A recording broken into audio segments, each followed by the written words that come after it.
అరే చిన్న ఆ ఫోన్లో ఏముందిరా అంతలా నవ్వుకోవడానికి. పండగ చూస్తే దగ్గర పడుతుంది, మీ చెల్లి బావ వస్తున్నారు. ఫోన్లో ఏముందని నాకు అతుక్కుపోతున్నావురా. అబ్బా అమ్మా, వాడు వచ్చేది రేపు కదా, ఈరోజు టెన్షన్. అయినా చెల్లి వస్తే మనకేంటి, చెల్లి మన ఇల్లు తెలియదా, బిల్డప్. చుట్టా కాకపోయినా మీ చెల్లి ఒక ఇంటి కోడలురా, అల్లుడితో కలిసి వస్తుంది. నాకు ఇల్లు క్లీన్ లేకపోతే మాట వచ్చేది, వెళ్ళి సామాన్లు దించిన. అదిగో మళ్ళీ మొదలెట్టావు.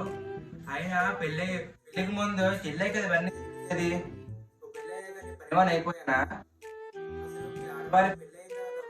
పవర్. ఆ పవర్ నీ మీద కూడా చూపిస్తా. ఆ తర్వాత ఆ గది శుభ్రం చెయ్యాలి. పిండి వంటలు తయారు చేయడానికి నువ్వు సాయం చేయకపోతే మీ చెల్లికి నేనేం పెట్టను. ఇప్పుడు నేను చేసే పనికి ఊరి కింద తిని పెడతావు ఏంటి, భలే దారుణమ్మా నువ్వు. అయినా నీకు తెలిసి మీ వచ్చాక గురించి తెచ్చుకుంటారులే, కానీ అప్పుడు నాకు పట్టించుకోగా నువ్వు. చాలే ఎక్కువ మాట్లాడుతున్నావురా. మీ చెల్లి వస్తే అంత అసలు పడుతున్నా పెట్టరా. మీ చెల్లి వస్తే ఒకటే నాకు ఊరట.